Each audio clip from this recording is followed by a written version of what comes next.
Show. Boa noite a todos, então. Agradeço mais uma vez a participação de todos, mais uma vez pelo tempo disponibilizado de vocês para assistir nessa segunda aula, essa finalização desse minicurso, tá? Vamos aí tentar ter aí uma questão dinâmica, uma questão interessante, compreender alguns elementos sobre a ideia do pirata, dos estereótipos, né? Esse fascínio por esse personagem histórico e midiático, essa transformação do personagem, que é muito, muito, muito forte na cultura popular até hoje, e vamos tentar desdobrar aí para algumas ideias. E aí, então, ficaremos juntos esse início de noite aí, até as 9 horas, acompanhando aí esse fechamento desse ciclo, desse curso proposto. Fica aqui o agradecimento também ao grupo Gerrilite, né, encabeçado aí pelo grande Matheus e disponibilizado pela PUC de Minas Gerais, que sempre proporciona para a gente essa questão, a possibilidade do diálogo, a possibilidade do fomento da pesquisa, do fomento crítico, da interação com o público acadêmico ou qualquer tipo de público no sentido, como eu estava falando, é uma aula que é pensada, e acredito que todos os cursos, pelo que eu conheço do Gerrilist, a maioria dos cursos que eu também participei, sempre tem um olhar claro, muito técnico, no sentido academicista, porque é importante ter uma pesquisa e mostrar a pesquisa, mas ao mesmo tempo tem um linguajar muito popular, no sentido de que a democratização do conhecimento é importante, então não é para doutores ou doutorandos apenas, também não é para mestres ou mestrandos, não é para graduados ou graduandos, é para todo mundo. Até mesmo quem está no ensino médio, até mesmo quem é estudante, até mesmo quem não estuda, quem já trabalha, etc, etc. Então, é um curso pensado para pessoas que têm um interesse, né, e curiosidade sobre essa temática, que eu particularmente sempre tive esse interesse. Até por isso que eu me enveredei aí em pesquisar sobre esse assunto. Então, agradeço, estamos juntos, vou desligar aqui a câmera para a tristeza de todos, que não vão ver mais o meu rosto bonito, mas eu vou colocar aqui a nossa telinha de PowerPoint, e assim a gente inicia a nossa fala, retomando de onde a gente parou, que a gente fez na primeira aula um panorama, né, uma linha do tempo da atividade pirata ao longo da historiografia, ao longo da história, como que a história foi demonstrando a existência de uma atividade que a gente caracteriza como pirata, uma atividade que pode ser conceituada por atividade pirata, e como que esse personagem, né, esse agente dessa atividade, que a gente configura como o pirata, ele tem as suas nuances dependendo do momento histórico, ele se transforma, ele se adapta, ele é conceituado de forma diferente, ele é compreendido socialmente de uma forma, ele é compreendido politicamente de outra forma, dependendo do momento em que você observa. Esse pirata, ele foi um agente a serviço do Estado, contra o Estado, um criminoso, um perseguido, um pária social, uma vítima da sociedade, ou um agente do caos. Ou seja, a ideia da pirataria é uma ideia muito fascinante, porque tem todos esses meandros aí que ao longo do tempo vão se modificar e vão caracterizar tipos diferentes de piratas. Para nós, o nosso foco do curso é um tipo particular, né? É o pirata que a gente chama de pirata moderno, né? O pirata ali que seria o atuante dessa era moderna, essa era da época da colonização, a época da expansão marítima, a época do descobrimento, ou seja, é a época que a Europa, como senhora ali dominante do processo político e mercantil, começa a expandir o seu território, começa a ter as colônias, começa a ter o contato com novos povos, com novas rotas, com novas situações, tem o avanço todo da tecnologia naval, né? Para aqueles que lembram lá da história do início das navegações, você tem Portugal com a escola de Sagres, você tem todo um investimento monárquico, né, um investimento estatal para desenvolvimento das atividades marítimas. E, claro, conforme você vai desenvolvendo, você vai atualizando, você vai melhorando, você vai navegando, você vai fazendo comércio, você vai enchendo o navio de mercadorias e vai vir a galera para roubar, vai vir a galera para saquear, vai vir a galera que está ali no meio do caminho esperando justamente esses comboios passarem. Então, ao mesmo tempo que se aumenta uma atividade econômica no Atlântico, principalmente, que é o nosso foco, também vai aumentar a atividade criminosa, a atividade dos piratas. Então você tem ali, no século XVI, XVII, você tem esse advento aí dessa intensificação da atividade pirata, que esse pirata, século XVI, XVII, XVIII, ali no iníciozinho do XVIII, final do XVII, final do XVII, início do XVIII é o que a gente chama de a era de ouro da pirataria, ou seja, onde você tem esse apogeu dessa atividade. Foi esse pirata que acabou se enraizando no nosso consciente, subconsciente, ou seja, enraizando na nossa memória midiática por conta das representações posteriores. A literatura do 18 e do 19 já vão moldar esse pirata, e a partir das mídias, as novas tecnologias de mídia, cinema, cinema, televisão, séries, jogos de videogame, vão reproduzir não mais o pirata da história, mas esse pirata já remodelado. Então é uma releitura de uma releitura. Então a maioria das mídias que adaptam o personagem do pirata moderno, eles já partem de uma concepção específica de pirata moderno, então já estão adaptando uma adaptação que vem muito da literatura, ou seja, você vai fazer um filme de pirataria, sobre pirata, um Piratas do Caribe, que seja, você bebe muito de elementos dos livros, como a Ilha do Tesouro e outros livros de fantasia, né? Então você reproduz uma reprodução, reproduz um estereótipo criado em algum momento, e é isso que a gente vai continuar vendo. Então a gente falou na primeira aula mais do lado histórico, chegando ali no começo dessa passagem ali do 17 e do 18, que é quando você começa a ter uma produção literária já falando.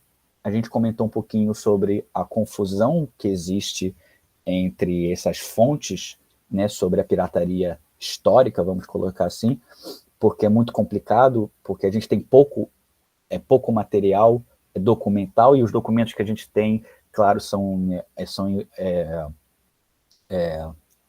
enviesados, eles têm um foco específico. Um documento anti-pirataria, obviamente, vai falar ali a questão do pirata de uma forma muito mais exagerada negativamente do que um outro documento que seria a favor, enfim. Então você tem muitas coisas que são produzidas com um viés específico, né, com um interesse, um objetivo específico, e também tem a questão do surgimento de uma literatura de fantasia que está crescendo muito no 18, principalmente no 19, que vai dar esse boom, essa figura que se torna interessante para o público de um vilão que se transforma, esse anti-herói, que é uma figura que vai ser utilizada muito nas obras de literatura fantástica, literatura de fantasia, ou a aventura, vamos dizer assim.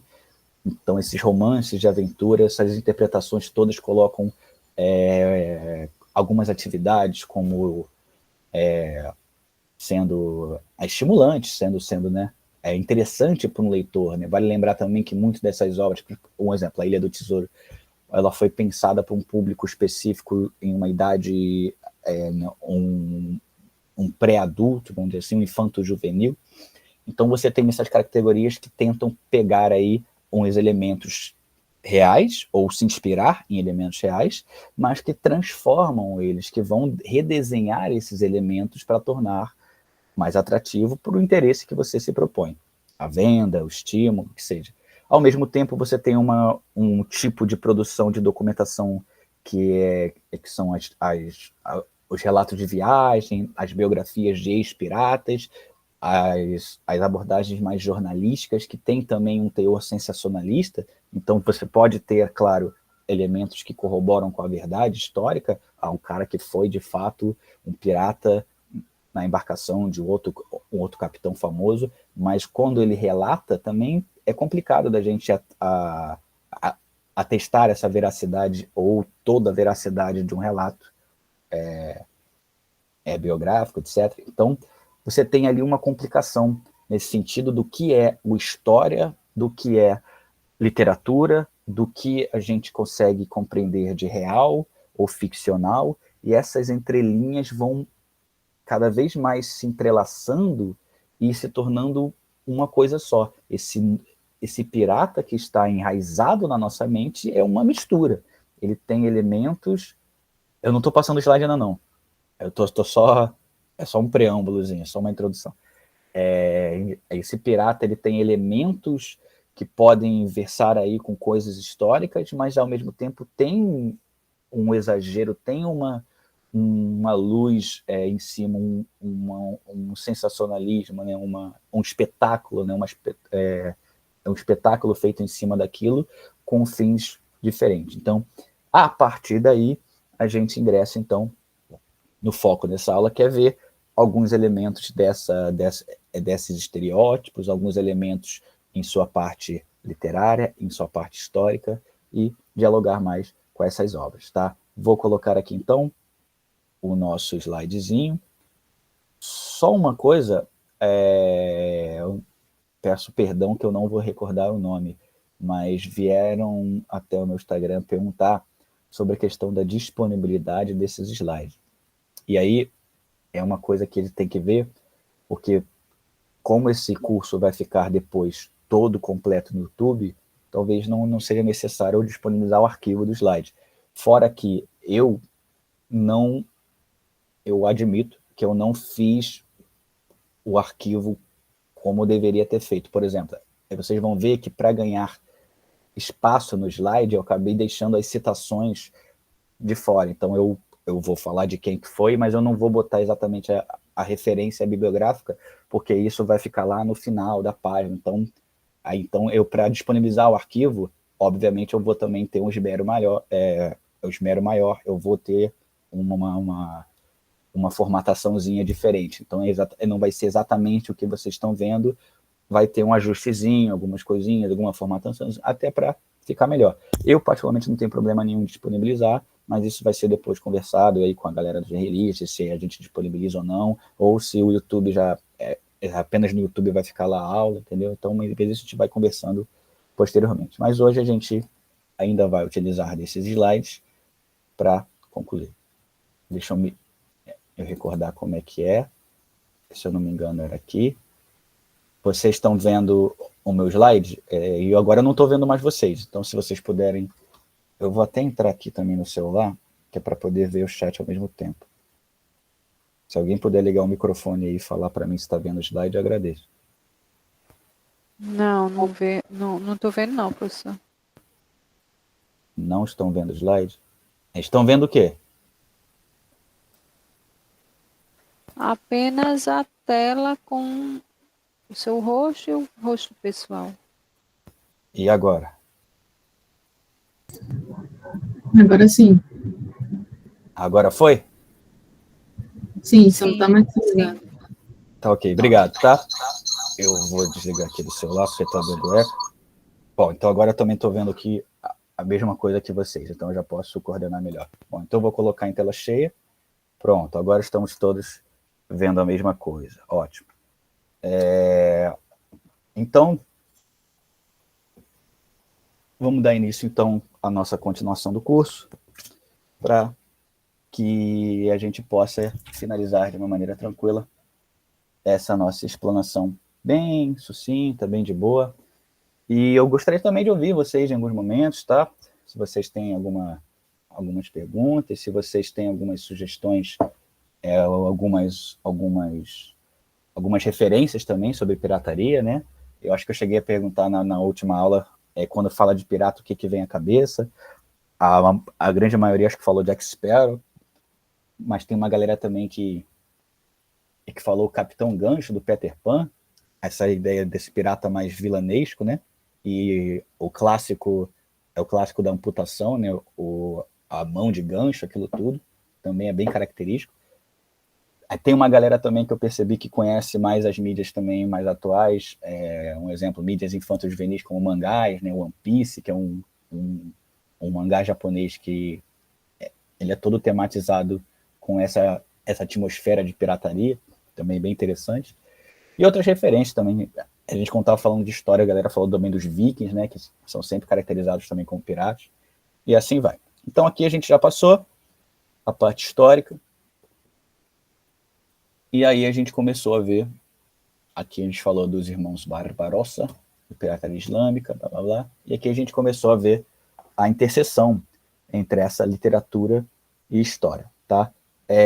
Então a gente volta daqui, tá, pessoal? Então é importante a gente falar que essa literatura, ela é fomentada por um movimento ali característico ali na Europa, no século XIX, principalmente, onde você vai ter uma construção de uma ambiguidade na questão de valores de moralidade, etc., que vão acabar formulando uns personagens de uma maneira diferente como antes eram formulados. Então você tem uma romantização, vamos dizer assim, de algumas questões. Essa romantização do anti-herói, da figura do anti-herói, eu particularmente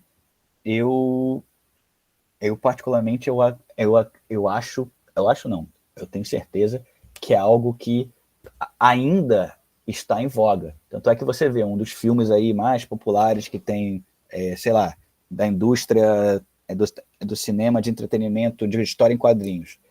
É o Wolverine, é o Deadpool, é a galera que é caracterizado pela própria história deles, dentro da história em quadrinho, como anti-heróis, ou seja, ou já foram vilões em algum momento, ou então estão bem ali na margem, no limite ali, entre uma figura de herói ou uma figura de vilão. Então, essa ambiguidade da moralidade, nesses valores contestados, é algo que a gente já começa a ver também nessas obras do século XIX. E aí, esse pirata, que vem desse movimento ali, é o fim da Idade Moderna, início da Idade Contemporânea, ele vai ser o personagem retratado com essas características ambivalentes. Ou seja, ele vai ser remoldado ou remodelado ou adaptado, que seja qual é o adjetivo, ele vai ser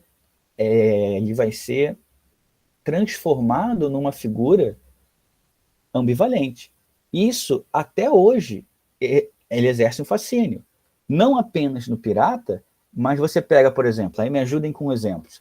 Eu acredito que vários aqui devam gostar, fora que não precisa nem questão de gosto, é no sentido de dados mesmo, os números de visualização e tal. Uma das obras, eu acho, mais famosa, ou mais bem avaliada da história das séries, é o Breaking Bad.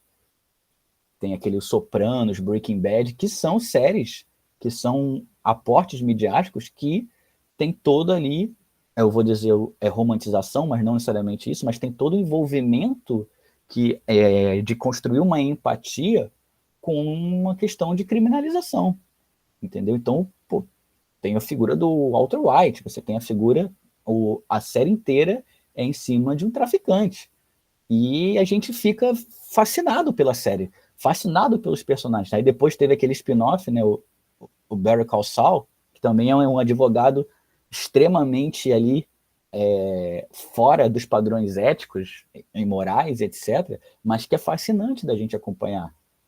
Tem aquela série também que ficou famosa, os meus alunos também, eles adoravam antes na época, mas hoje em dia ainda fala aquela Peaky Blinders, que é uma gangue, etc. Então veja como ainda há, midiaticamente falando, um fascínio pela essa vilania, entre aspas, justificada, esse anti-heroísmo, essa figura que está ali bem no limiar entre eu sou o herói, eu sou o vilão, eu faço coisas positivas, eu faço coisas negativas, quem é você para me julgar? E aí você tem uma série de questões éticas que são tratadas. Então, há um fascínio grande ainda explorado, super explorado por isso. Eu não sei se o pessoal viu, eu ainda não vi, mas estão falando muito mal do filme do Coringa, nesse Coringa 2, mas quando o primeiro filme do Coringa, desse novo Coringa, né, o do Joaquin Phoenix, ele lançou, pô, o cara ganhou um Oscar. E o filme ele é todo dentro dessa percepção de construção de uma moralidade distorcida. Sim, o cara tem umas questões psicológicas, psiquiátricas, sim, mas ele vai, ao longo do filme, ele vai se modelando por uma vilania ali, ao mesmo tempo você tem uma compaixão, vamos dizer assim, você tem uma empatia por aquele personagem, pelo sofrimento dele, então você trabalha com elementos de que você não deveria gostar dele, mas ao mesmo tempo ele exerce um fascínio que você não consegue deixar de acompanhá-lo, e isso tudo vai caracterizando mais e mais e mais, né?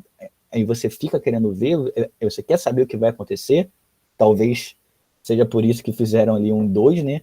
E seja por isso que o 2 talvez não tenha alcançado a expectativa, porque a expectativa estava muito alta. Se criou um personagem fantástico, que é ali um vilão, mas ao mesmo tempo você sente a dor dele ali, você entende, entre aspas, algumas das suas motivações, né, por mais torto eticamente que isso seja. Então talvez eles quiseram estimular isso, aí eu não sei como é que foi o 2, mas pelo que eu ando lendo aí, o pessoal está falando muito mal do filme. E outras obras também que vão sempre lidar com essa questão desse limiar, né, do ser humano, que o ser humano não é bom, e o ser humano não é ruim, o ser humano é um ser humano.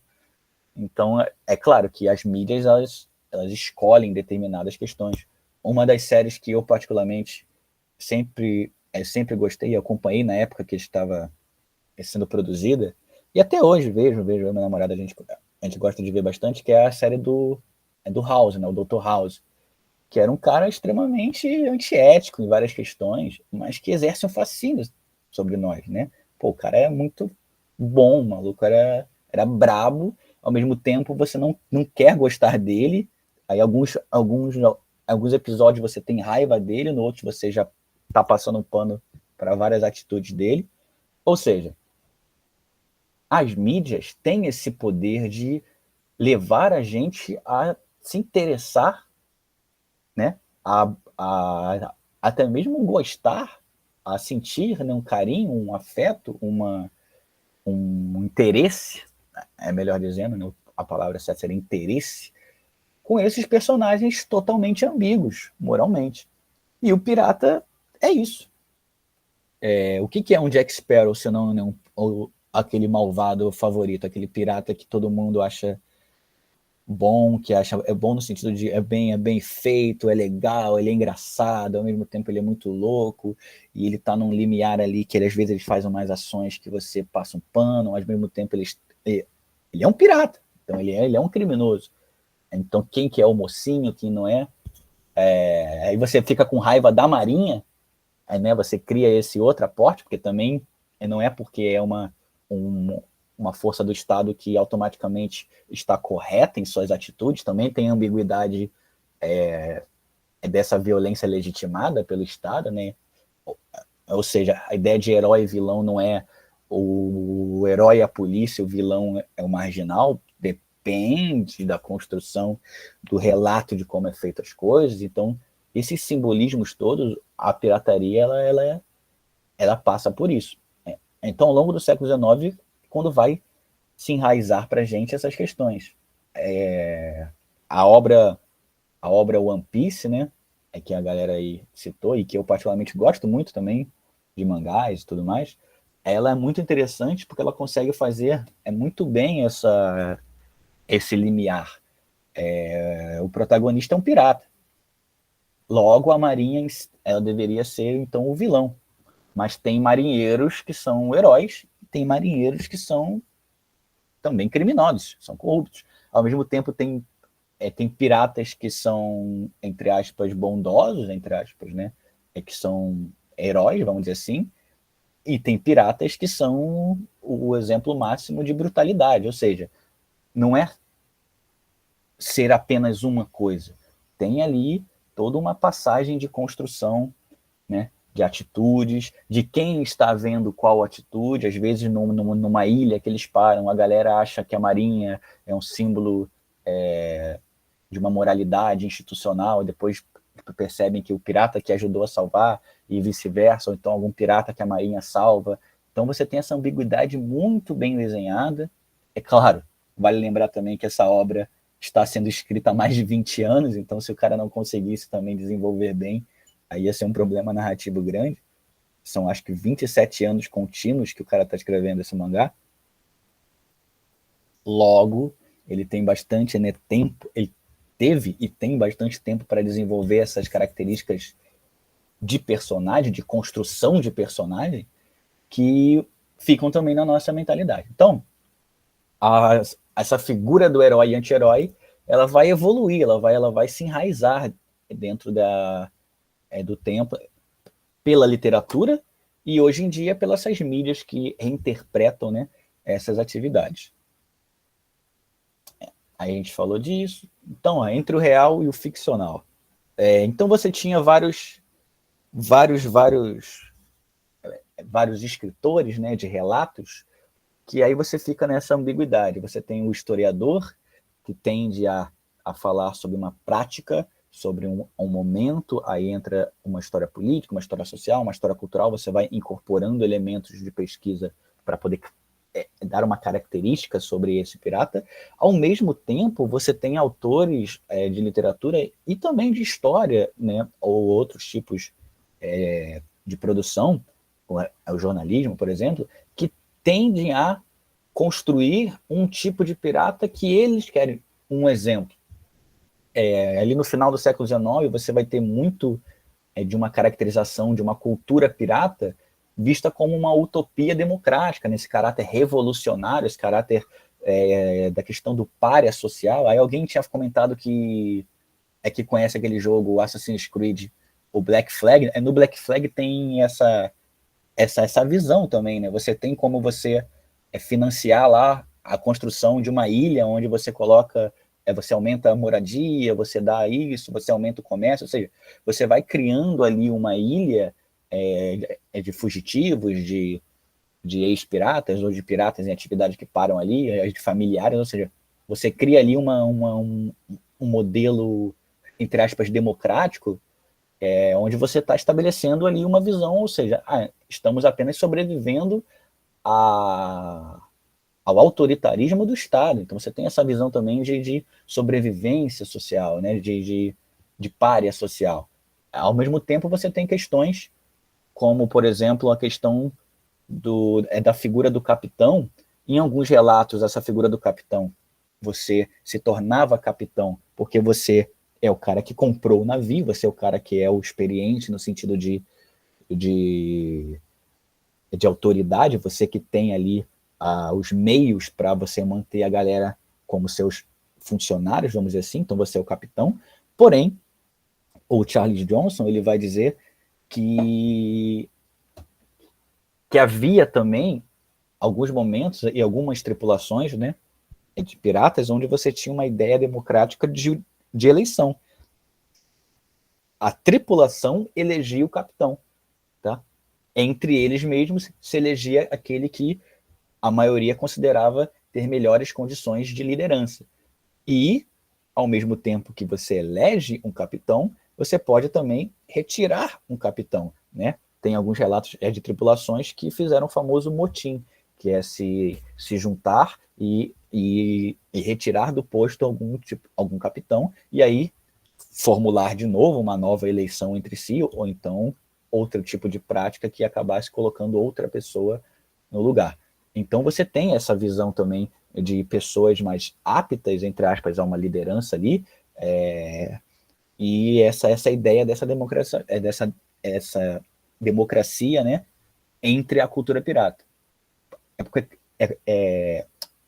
Perdão. Sempre que a gente fala de pirataria, a gente tem na cabeça como se fossem aqueles criminosos que estão bebendo rum e ficam gritando no navio o tempo todo, mas alguns relatos, aí vai a parte histórica de fato, alguns documentos apresentam que, não todos, tá?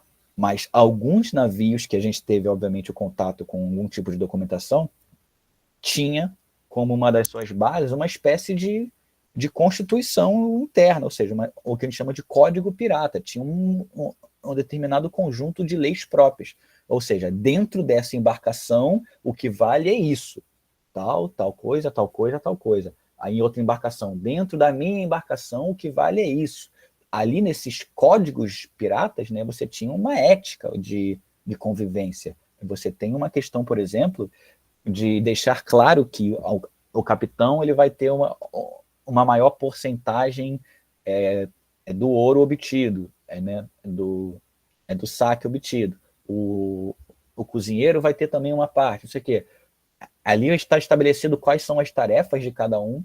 Então ali fica decidido algumas questões bem interessantes sobre o andamento diário, né? O tipo de trabalho feito dentro desse navio. Porque não é também só entrar no navio, uma arma na mão, espada, e agora eu sou pirata, e ficar gritando, hey, Tem todo um momento de vivência, né? Então você vai ficar em alto mar, você vai conviver com pessoas, então tende a ser criado um conjunto de regras de convivência que era chamada de código pirata, tá? Não se tem relato se todas as embarcações tinham seu próprio código pirata, mas algumas, como o do Bartolomeu Robert, algumas assim, o do Calico Jack, você tem os relatos de como eram, inclusive, esses códigos. O do Robert, por exemplo, era interessante porque ele tinha músicos na embarcação dele, então ele deixava claro que, olha, o trabalho é de tal dia, mas sábados os músicos têm prioridade, porque eles vão tocar o dia inteiro, então ficava claro ali no regimento interno do navio a função e as obrigações também de cada um, tá? Bom, a própria dinâmica da vida cotidiana do pirata é marcada por mudanças, né? Ou seja, a ideia é de cooperação, disciplina, é isso que a gente está falando. A vida diária de um pirata era consideravelmente, entre aspas, mais fácil do que a de um comerciante, né? Em alguns momentos, porque ele está ali, ele não tem essa vigilância 24 horas de uma operação institucionalizada. Então, ele está vivendo ali um ambiente de trabalho, mas um momento específico onde eles escolhem em fazer um butim, que é o saque, ou não.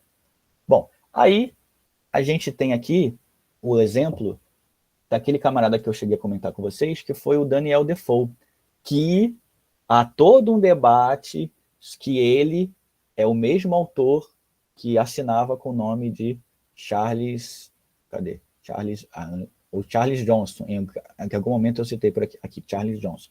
Então, é uma das questões que se levanta da possibilidade desse pseudônimo do autor e jornalista Daniel Defoe, que escreveu o livro famoso do Robinson Crusoe, que seria aí um dos primeiros ali, uma das primeiras aventuras que colocaria alguns personagens como piratas, né, como criminosos no mar, etc. O Robinson Crusoe é de 1719, ou seja, muito antes do Ilha do Tesouro, muito antes de tudo, enquanto ainda existia ativamente uma pirataria no Atlântico. Ainda é a era de ouro ali da pirataria, ainda tem piratas existindo, né? Ainda tem uma atividade grande dessa era de ouro, e ele está escrevendo esse livro de aventura, de ficção, mas com algumas questões ali. E aí depois, com o pseudônimo de Capitão Charles Johnson, como se ele fosse um pirata, ele escreve outras obras mais focadas na bibliografia de piratas. Aí que vai ser os relatos que nós temos mais fortes, assim, a imagem que nós temos construída sobre, por exemplo, o Barba Negra e outros piratas famosos na cultura popular. Então aqui tem uma das primeiras capas aí do livro, né? O nome da obra do Robinson Crusoe era um nome gigante, né? A gente que simplifica depois vira Robinson Crusoe, tá? Eram títulos muito grandes as obras desse momento. E depois a gente vai ter outros autores também que vão acabar adicionando, ou seja, outras características à figura do pirata, principalmente no século XIX. Aí que você começa a dar corpo a como que esse pirata, né, vai ser representado. Então, nós, na verdade, somos o resultado de uma variante de vários momentos, várias passagens da literatura e da historiografia que foram incorporando elementos que vão enriquecendo esse personagem.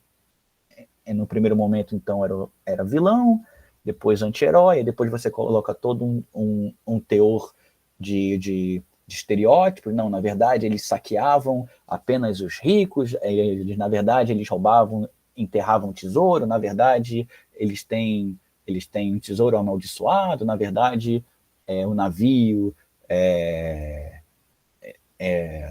um navio negreiro, é um navio não sei o quê, ou seja, você tem todos uns elementos que vão ser adicionados gradativamente ao longo do tempo nessa imagem que nós temos sobre o pirata. Aí no século XX, já avançando um pouquinho, você tem também o Capitão Blood, né? Que é um livro bem interessante que também vai colocar algumas características romantizadas desse pirata que nós temos na cabeça, né? Esse romance se passa num plano de fundo histórico real, da virada do século XVIII e XIX, e os personagens dessa obra mantêm um código de honra, tá? Não necessariamente vinculados ao pirata, mas uma honra no sentido de valores nobres, etc., ou uma expectativa de valores nobres.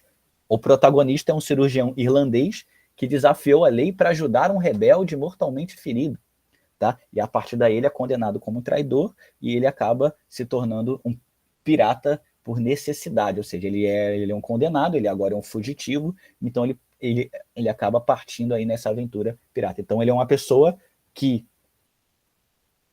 moralmente buscou ajudar alguém que não deveria, né? Alguém que estava sendo condenado, alguma coisa assim.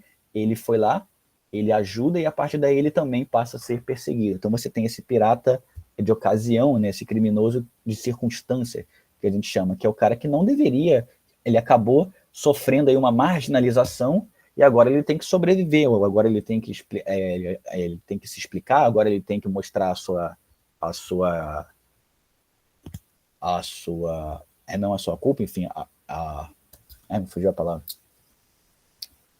Enfim, ele tem que mostrar que ele não fez o erro, né, etc. Então, acaba levando também a uma aventura que, por si só, já tem elementos empáticos de uma pessoa que foi uma vítima, né, de um autoritarismo estatal, aquilo tudo. Outra coisa também que ficou muito popularizada, principalmente quando você fala dessa era de ouro da pirataria, foi quando você pega a vida de piratas que de fato existiram, né? Barba Negra, Henry Morgan, Capitão Kidd, e aumentam, né, e transformam, romantizam isso. E aí você fica complicado até de você depois esmiuçar o que foi real, o que foi feito posteriormente pela literatura. O Barba Negra, eu acho que é um dos exemplos mais famosos de como que hoje em dia é quase que impossível você traçar de fato uma figura que você consiga delimitar o que é histórico, porque falta documentação para isso, e o que é uma narrativa, até mesmo uma narrativa da própria época dele, alguns anos depois, que já começa a ser uma narrativa fantasiosa. Até porque a figura do Barba Negra enquanto pirata real, ele se tornou um elemento da própria cultura popular em sua própria época. Ou seja, ele já exercia um fascínio, né? O mito do Barba Negra, a ideia de que o Barba Negra está por aí, a fama, vamos dizer assim. Então, ele potencialmente já construiu uma fama em torno de sua imagem, e aquela coisa, né? A fama vai aumentando conforme alguém vai falando que viu. Não, eu encontrei com o Barba Negra, eu vi o navio dele de noite, e o navio pegava fogo, e ele veio do inferno, que não sei o que. Ou seja, você vai construindo uma narrativa fantasiosa, exagerada, em uma própria personagem que está existindo, que está atuante. Então começa a ser complicado você delimitar. Tem uma obra famosa, fora a obra do Defoe, que é do século XVIII, tem também uma obra do século XVIII, chamada Os Bucaneiros da América, de um camarada chamado Alexander Scamelin. Em algumas obras é assinado como John Scamelin, tá? Aí tem que fazer uma pesquisa mais profunda do porquê dessa variação de nome, são pseudônimo, alguma coisa assim. Mas esse livro é muito clássico, esse Bucaneiros da América, porque o Scamelin, inclusive, ele é retratado na história mesmo, há documentação que verifica que ele foi de fato um pirata. Então ele foi um um médico, se não me engano, um médico, de um navio pirata, então ele posteriormente ele está relatando situações de vivência. Claro que depois ele vai também fazer aquela ideia do sensacionalismo, ele vai aumentar muito, então é complicado você ter apenas um relato para falar de fato o que é verdade ou não. Mas você vai ter um início ali de uma história de biografias de personagens atuantes no século XVIII. Aí tem algumas questões que aparecem em alguns livros que assim, a maioria das pessoas assume que os piratas fizeram suas vítimas andarem na prancha, porque esse é o destino que o Capitão Gancho planejava para os garotos perdidos. Mas os verdadeiros piratas não tinham tempo para a cerimônia. Os marinheiros que resistiram ao ataque pirata foram esquartejados até a morte e jogados de lado. A pilhagem típica não foi de baús cheios de dobrões e peças de oito, que são os níqueis, né, o ouro da época, mas fardos de seda, algodão, tabaco, cabos de âncora, peças sobressalentes, ferramentas de carpinteiro e meia dúzia de escravos. Então, assim, esse é um dos relatos assim, de historiadores da época, deixam bem claro que, por muito mais que a gente queira que de fato tenha, nossa, que legal que é a gente imaginar que o navio pirata era tipo o Capitão Gancho, era tipo um Jack Sparrow, aventuras e tal, na verdade, a atividade pirata era uma atividade de banditismo puro, é um saque, é um roubo, é um furto que seja, você invade, você ataca, você saqueia, não tem aquela ideia do baúzinho trancado com ouro guardado, isso era muito difícil, tá? O que os piratas estavam querendo ao saquear o navio é mercadoria.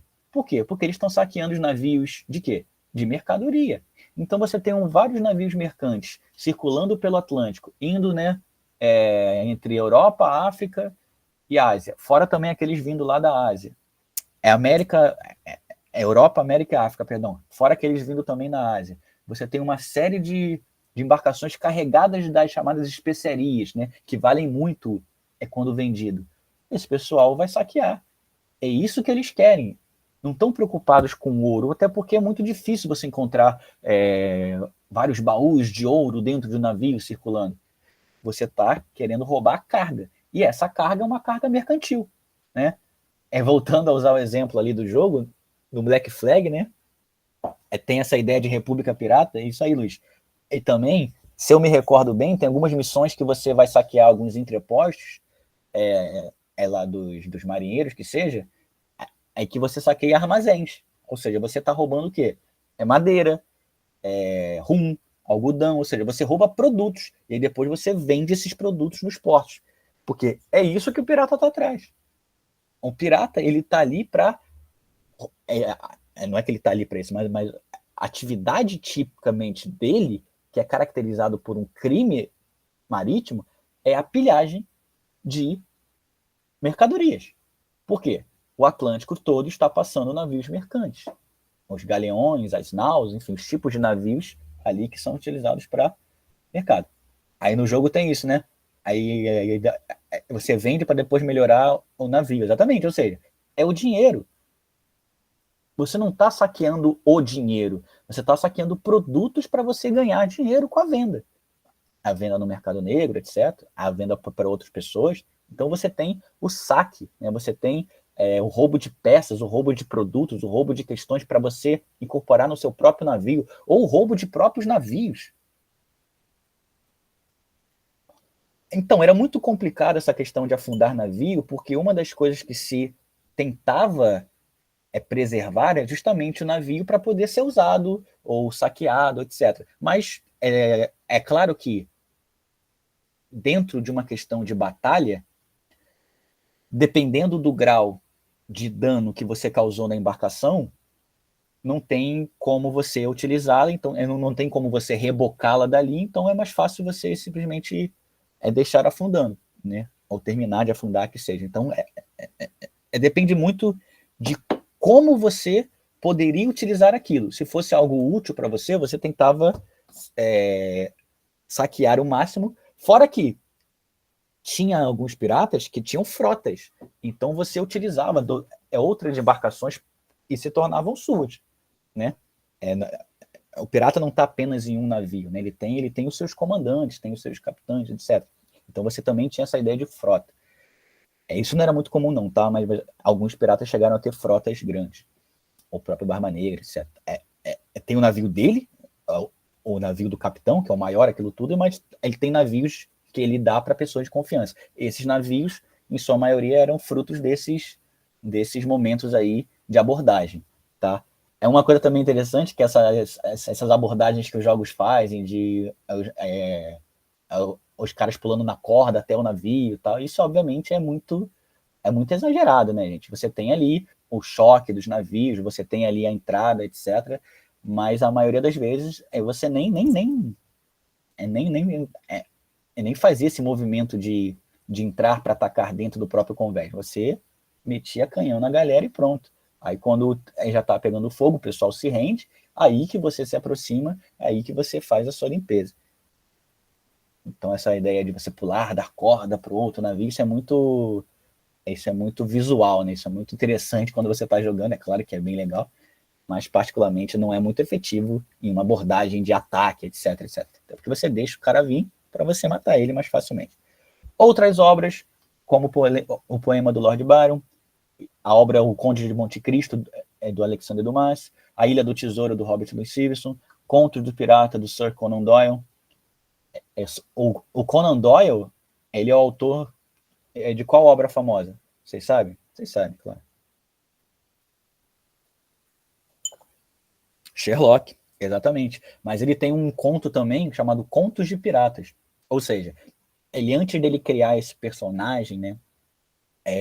Enquanto ele está criando esse personagem bem característico, que é um anti-herói também, vamos dizer assim, o Sherlock Holmes, ele também ele chegou também a fazer algumas obras de fantasia tematizados pelo esse interesse do pirata, que é um interesse que, repito, ainda é recorrente. A gente está em 2024, ainda tem séries surgindo, filmes surgindo, ainda é uma temática muito estimulante, né?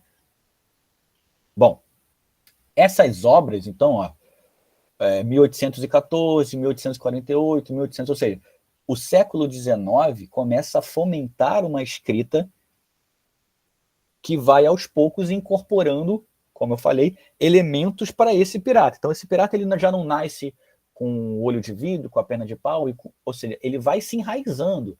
Um autor pega elementos que a outra pessoa já trabalhou e faz outro elemento, outro autor repete esse elemento, então você vai criando meio que uma categoria de estereótipos fixos. O pirata, geralmente, ele é representado como 5 autores falaram que ele tem ali uma perna de pau. Então isso acaba se enraizando como? Então todo pirata tem perna de pau. Ou tem piratas famosos com perna de pau. Você vai criando, né, dentro de uma cultura literária, várias obras, uma ressignificação de personagens, de estereótipos que vão se enraizando nessa memória popular aí que a gente tem. A escritora Shirley Klein, ela escreveu uma obra chamada Os Piratas Mais Perversos da História, que ela vai falar que em um romance no século XX já, chamado O Castelo de Gormenghast, o narrador ele sonha com piratas altos como torres, ou seja, aí ele já fala ali uma visão estereótipa estética de piratas. Grandes sobrancelhas projetavam-se sobre seus olhos fundos, como conchas de rochas salientes. Em suas orelhas havia argolas de ouro vermelho. Em suas bocas, punhais afiados. Da escuridão escarlate de onde emergiam, a água na altura da cintura e borbulhando com a luz quente refletida de seus corpos.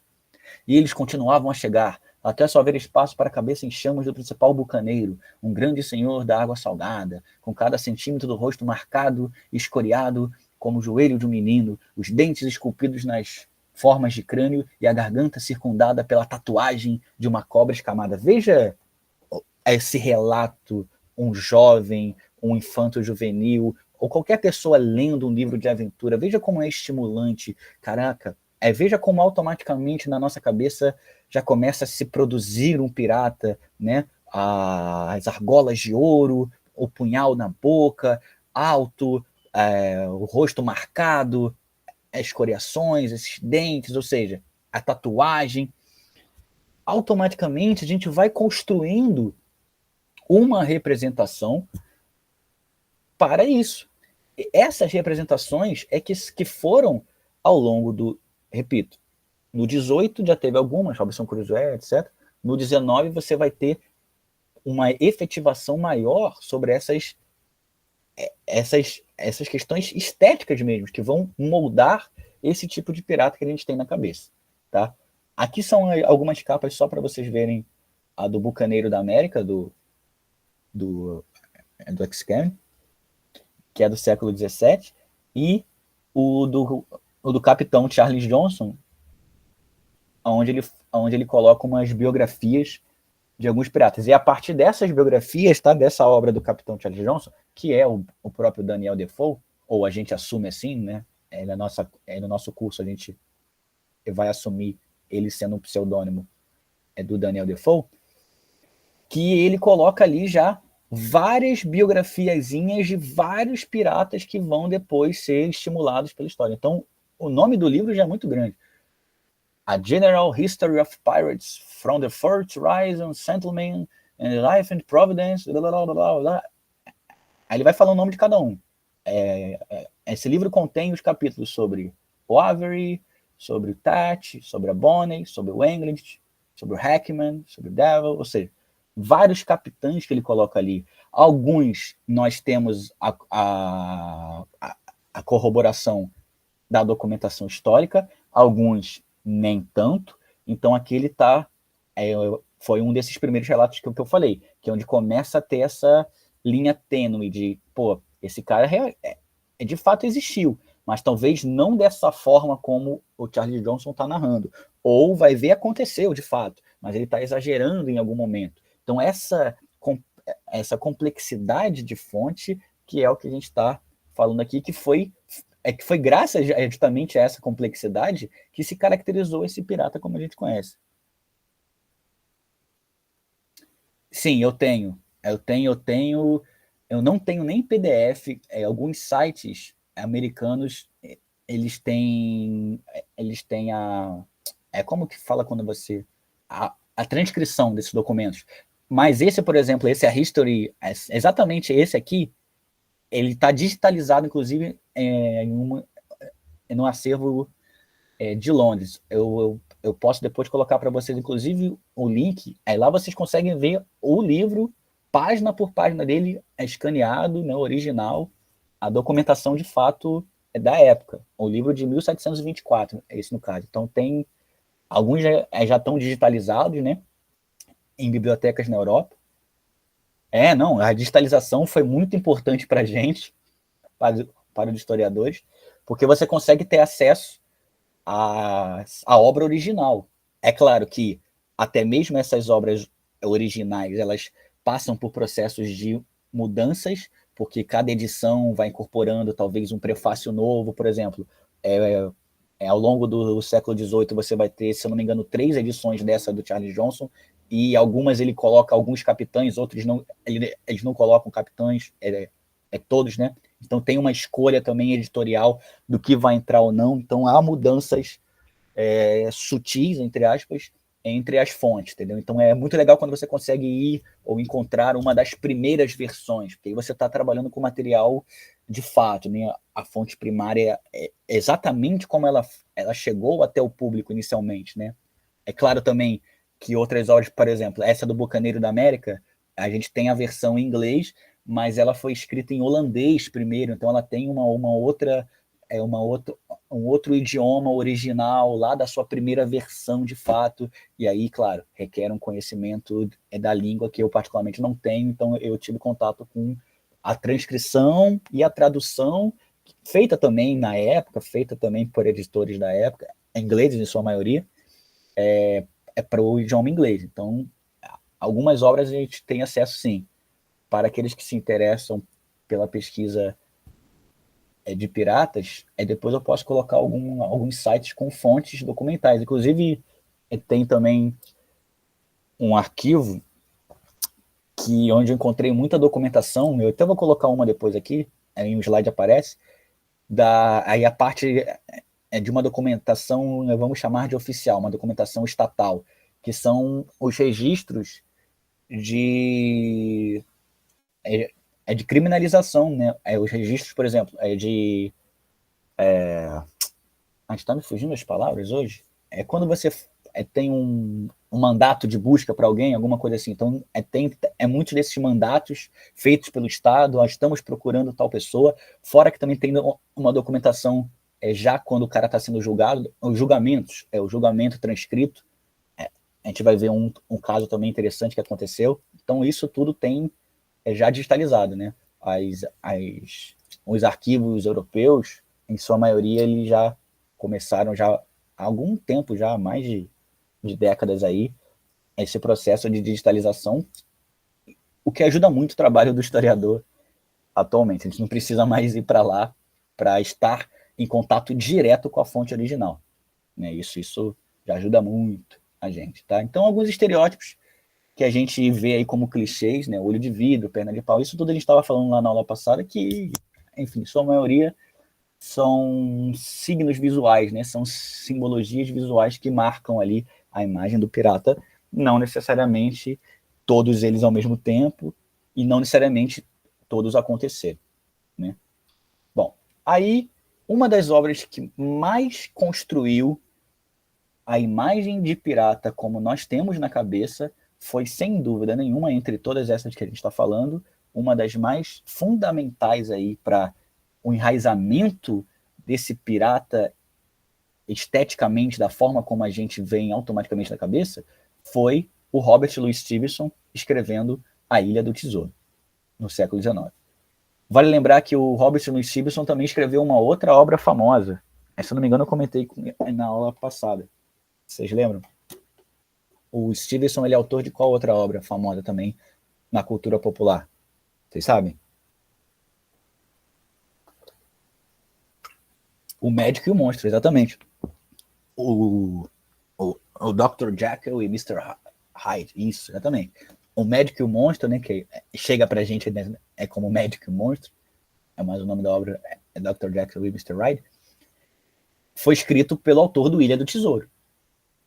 Dentro dessa percepção ali de literatura, fantasia, de questões relacionadas com moralidade e tal, mas a Ilha do Tesouro é um clássico desse tipo de literatura infanto-juvenil, essa literatura de aventura, é extremamente caracterizado quando você fala de pirata, qualquer livro, qualquer filme, qualquer série, em sua maioria, vai retirar elementos da Ilha do Tesouro. Um dos maiores e mais famosos é o papagaio no ombro, o X do tesouro, né? A Ilha do Tesouro, onde está enterrado o tesouro.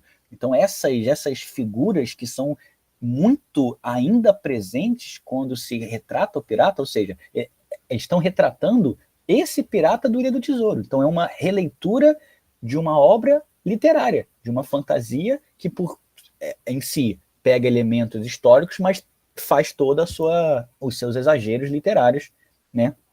De fato. Então, O Ilha do Tesouro é um livro que até hoje ele é base aí para a maioria das releituras midiáticas que você tem sobre pirata, né? Principalmente a mais famosa aí se você joga ver qualquer coisa de criança, algum desenho sobre pirata, vamos pintar alguma coisa. Sempre tem o famoso mapa do tesouro, né? O X marca o lugar, que é uma coisa que, evidentemente, pouco se fazia ou nunca se fazia. Você tem um relato ou outro de alguém que, fugindo, né, de uma perseguição, escondeu o tesouro em alguma ilha para depois voltar e pegar, mas é aquilo que a gente estava falando. O tesouro em si era o resultado da venda de produtos. O interessante para eles saquearem não é o ouro, é o produto que vai virar o ouro. Eles querem um produto para vender e ter o ouro. E aí, quando você tem ouro, você faz o quê? Você guarda? Não, você gasta. Não, exatamente. Essas visões midiáticas são bem fantasiosas a ponto de ter literalmente um X desenhado, né? Na areia ou na pedra, que seja. Então, assim, a galera, o pessoal enterrou aqui e fez um X grandão no chão, que é para saber onde está. Então, obviamente, são construções para se tornarem instigantes, né? Um relato de aventura. Nossa, a gente tem que fazer toda essa aventura, essa quest, né? Essa narrativa de aventura para chegar até o local onde foi guardado, etc. E eu lembro muito bem que agora me veio na cabeça uma das primeiras interpretações midiáticas que eu vi sobre pirata. Eu sempre gostei muito de pirata. Foram duas. Uma tinha um jogo de videogame na época do Super Nintendo, que, se eu não me engano, o nome era A Ilha da Garganta Cortada. Eu acho até que virou filme isso. Ou o jogo veio do filme, ou o filme veio do jogo. Eu não sei a linha do tempo disso. Mas A Ilha da Garganta Cortada, nunca vou esquecer. Era um filme com essa temática aventureira de piratas, tá uma ilha onde os piratas tinham enterrado um tesouro, e etc, etc, etc. E a outra representação que está muito forte na minha nostalgia aí a galera aí, final dos anos 80, 90, vai saber. Aquele filme, os filmes dos anos 80 também eram muito estimulados a essa ideia de aventura infanto-juvenil, né? O filme dos Goonies, os Goonies, que tem ali toda uma galerinha indo atrás de um tesouro, né? Indo atrás do tesouro, que é para poder salvar ali a casa, comprar a casa. Não me lembro exatamente qual que é a história anterior, mas eles estão atrás do tesouro do Jack Caolho. Então tem toda uma aventura, eles encontram um navio que está ali, não sei quanto tempo, com tesouro escondido, que tem várias armadilhas que eles têm que passar, aí tem mapa, ou seja, vejam como isso tudo ainda é muito fascinante hoje em dia, entendeu? Eu estou falando aqui de um livro do século XIX, mas todo esse teor aventureiro, de um pirata, de tesouro escondido, ainda é reescrito, ainda é reinterpretado em várias mídias. Alguém aqui conhece os Goonies, gente? Eu estou falando... Ninguém comentou? Pelo amor de Deus, os Goonies é muito bom. Ah, obrigado. Vocês são tão velhos quanto eu, que bom. Os Goonies é maravilhoso. Os Lot, tem lá, né? Os personagens bem característicos, ou seja, é infanto-juvenil, é uma aventura de pegar o tesouro, de vilão, mas é extremamente instigante. Era interessante ver quando jovem, é interessante ver até hoje. Tem todo esse fascínio, né? Armadilha do ouro, aquilo tudo, ou seja, são construções que ainda bebem da literatura. Por isso que é muito fascinante quando a gente fala que esse pirata dos Goonies, esse pirata do Assassin's Creed, esse pirata da série Skull and Bones, Black Sails, que seja, é um pirata que 90% dele não é baseado no pirata de fato. É um pirata reinterpretado. É um pirata que já reinterpreta a esse pirata estereotipado do século XIX. Então, esses elementos são bem interessantes. O autor chamado David Cordingly, ele vai dizer o seguinte: o Louis Stevenson, né, ele ligou piratas para sempre, com mapas, as escunas, né, os navios pretos, as velas negras, aquilo tudo, as ilhas tropicais, o marinheiro com a perna só, o papagaio, o mapa com X, ou seja, são elementos atraentes, né, que vão acabar se caracterizando nesse tipo de aventura. Tá, então você tem a Ilha do Tesouro aí sendo um dos elementos para nós como um dos maiores impulsionadores dessa questão do estereótipo pirata, né? O Long John Silver, essa personificação desse capitão, ele rabugento, ao mesmo tempo ele tem um bom coração com o seu imediato, ao mesmo tempo ele é um carrasco, ele é forte, ele já sobreviveu por muitas coisas, ele tem ali a sua amputação, tem a perna de pau, aquilo tudo. Isso são elementos bem interessantes. Aí eu começo a trazer para a gente como que esses estereótipos tendem a suavizar, e aqui eu vou pedir uma licença para todos, porque eu vou entrar em alguns relatos aqui que são talvez um pouco mais crus, mais viscerais, mas são relatos que já vão mostrar para a gente como que, de fato, a história de uma pirataria, vamos chamar de real, né? Até porque tudo é real, porque a gente está vivendo enfim, é como que essa pirataria histórica, né, melhor dizendo, ela foi muito mais brutal, até porque são criminosos, do que as mídias, por mais fiéis que sejam, nunca vão ser, né? Porque senão todo filme de pirata seriam jogos mortais com um cara de tapa-olho, ou seja, não é tão realista assim as atitudes dos piratas, por mais mal encarado que ele seja. Aí você tem um relato de uma fragata americana, né, que derrotou uma embarcação, e um relato de 1812 fala o seguinte: o primeiro objeto que encontrei foi um homem carregando um membro que acabara de ser retirado de um desgraçado sofredor. O cirurgião e seu companheiro estavam manchados de sangue da cabeça aos pés. Pareciam mais açougueiros do que médicos. Nosso carpinteiro teve sua perna decepada. Eu ajudei a carregá-lo para a sala de comando, mas ele logo exalou sua última vida lá. Então, ajudei a jogar seus restos destroçados ao mar. Foi com extrema dificuldade que me movi. Estava tão coberto de homens mutilados e tão escorregadio com sangue. Ou seja, é aquilo que a gente estava comentando. A amputação, ela é visualmente uma característica. O cara tipo, perdeu uma mão, bota um gancho. Ele perdeu uma perna, mas ele facilmente vai andar se fixar um pedaço de pau na perna. Óbvio que não é isso. Óbvio que tem toda uma romantização, e a gente não está julgando, a gente está demonstrando que é necessário ter essa romantização para que a gente poder ter uma empatia com o pirata. Senão a gente não ia ter um interesse por essa figura se não tivesse elementos que a gente possa se identificar por uma empatia, uma sobrevivência, né, um modelo de vida sofrido. Então, porque de fato as atitudes de embarcações, o confronto, os ataques, não necessariamente eram dessa forma que os filmes transpõem. Óbvio, eram coisas muito mais severas, né? Se a gente for fazer uma analogia, eu me surpreendo muito, porque até hoje, né, há um fascínio pela a destruição muito grande, principalmente dos jovens, né? Os jovens gostam muito, por exemplo, de guerra. Segunda Guerra Mundial. Quem é professor aqui sabe que é o assunto que a molecada, ensino médio, o 9º ano, ensino médio, adora. Adora guerra, adora guerra. Por quê? Porque joga muito, vê muito. Tem milhares de filmes sobre Segunda Guerra Mundial, milhares de jogos sobre Segunda Guerra Mundial. Então você conhece sobre guerra? Não. Você conhece a guerra do jogo, que você morre e volta. Você conhece ali o tirozinho que pega, mas que não mata, que não destrói. Ou seja, o teu fascínio, ele é por uma coisa que é construída para já suavizar o movimento, né? Não é a guerra em si. A guerra não é legal, a guerra não é interessante, a guerra é um inferno. Já dizia, né, William Sherman, né, um general americano da Guerra Civil.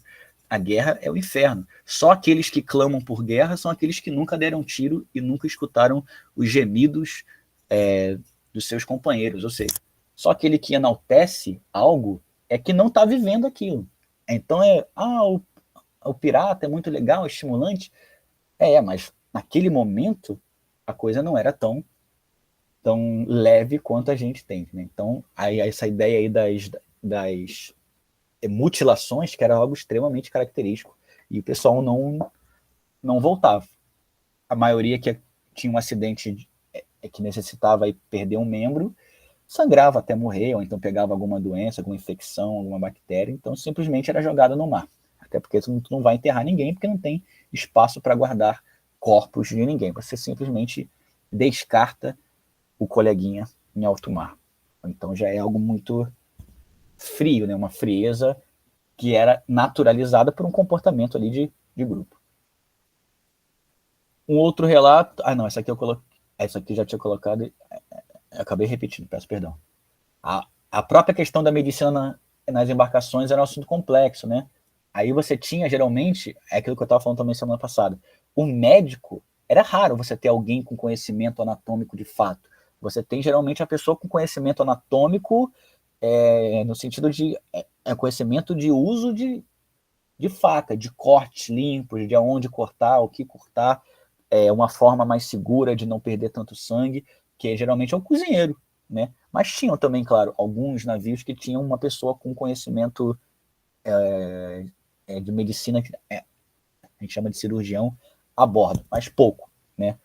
Então você tem alguns elementos que você carregava, por exemplo, esse tipo, aqui é um exemplo de instrumentação de arca de facas, arcas de instrumentos, que é o que a galera poderia também utilizar numa situação de ferimento, de corte, de arrancar algum estilhaço, alguma coisa assim.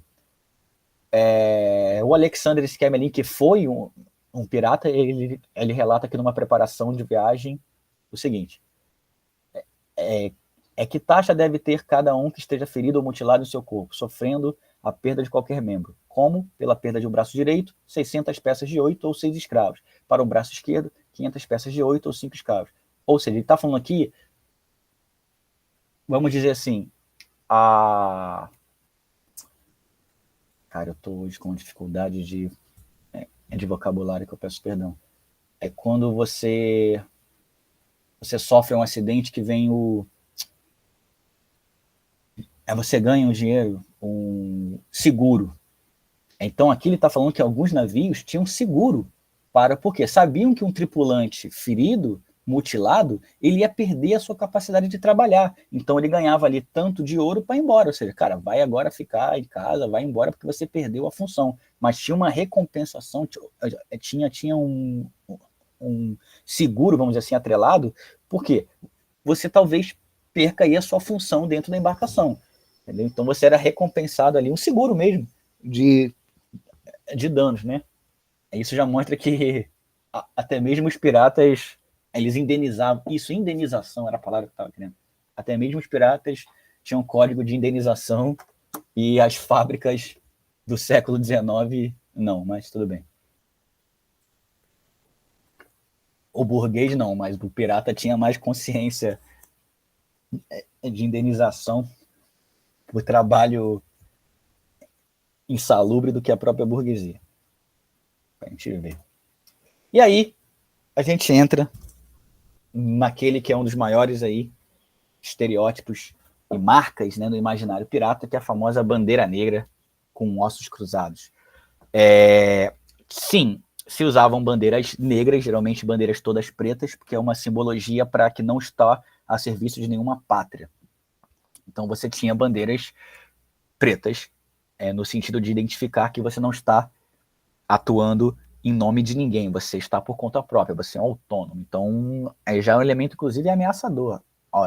Você é um navio, você está vendo alguém com a bandeira negra, essa pessoa, ela não tem nada a perder, ela não deve nada a ninguém, ela não está em nome de ninguém, ela está vindo para fazer algo criminoso com você, ou seja, um pirata.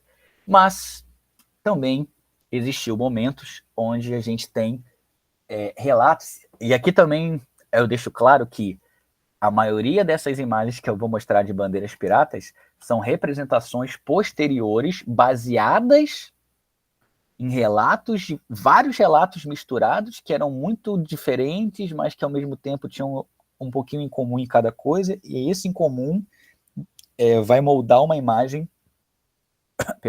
de bandeira específica de cada pirata famoso. Então a gente vai ver algumas bandeiras de piratas como Barba Negra, etc., que são relatos de como seria essa bandeira. Não temos uma imagem real, até mesmo pinturas é muito difícil você encontrar que tenham essas bandeiras de fato como elas eram, tá? Então, por exemplo, essa bandeira com os ossos cruzados é muito mais simbólica pela literatura do que de fato algum pirata ter levantado ela. Pode ter sido que sim, pode ter sido que não, mas a gente não tem o arcabouço histórico para isso. A bandeira pirata ela foi chamada durante muito tempo de Jolly Roger, tá? O Old Rod, que é uma gíria que eles usavam para esse simbolismo. A origem é incerta e não podemos comprovar por quais razões começaram a utilizar. Porém, pode-se imaginar que seu uso esteja possivelmente em referência a uma denotação de amedrontamento, ou seja, um elemento psicológico mesmo, para você provocar um medo. Você está já com a bandeira preta e você coloca um elemento visual amedrontador, né? Assim como tem nos frascos de veneno, ou seja, algo relacionado à morte, a perigo. Então você começa, já dizia o seu Madruga, né? Se você vê aí o osso cruzado, é perigo. Então você já fica já escaldado. Talvez tenha sido um elemento mais para criar esse abalo psicológico para você já ter ali esse medo atrelado à sua função. Então, não seria estranho imaginar o simbolismo causado a uma embarcação civil quando presenciasse a visão de uma bandeira negra com uma caveira estampada, né? Ou algum símbolo relacionado à violência. O seu uso habitual tem como primeiro registro datado só no século XVIII, já, ou seja, já algum tempo depois que já tinha pirataria, então você começa a ter apenas um relato dessas bandeiras específicas bem depois.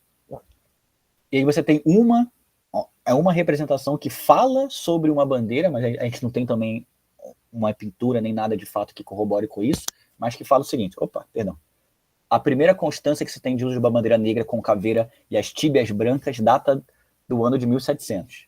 É quando um capitão da Armada Real Inglesa avistou, em frente à costa de Santiago de Cuba, um navio a mando do pirata o Vine, que levantou aquela que se tornou a famosa e terrível bandeira. Ou seja, aí há um relato de um marinheiro, um capitão, que fala como teria sido a bandeira desse pirata específico lá no início do século XVIII. Tá? Mas o que a gente sabe também é que algumas bandeiras eram vermelhas, outras negras, algumas tinham caveiras, algumas tinham corações, algumas tinham ampoletas, ou seja, tinham desenhos variados com conotações diferentes. E aí aqui tem alguns exemplos de bandeiras que são caracterizadas como representação de alguns piratas que existiram, tá? Repito, são representações de como poderiam ser a partir de relatos que se tem sobre pessoas narrando aí o que viram, o que presenciaram. Então você tem essa, por exemplo, essa primeira, ele é um camarada chamado Calico Jack, o Jack Harkman. Essa segunda é de um pirata chamado John Teal. Essa terceira aqui, olha que interessante, é o cara com uma ampulheta na mão espetando um coração. Aí alguns caracterizam isso com a ideia de que o que ele está querendo transmitir.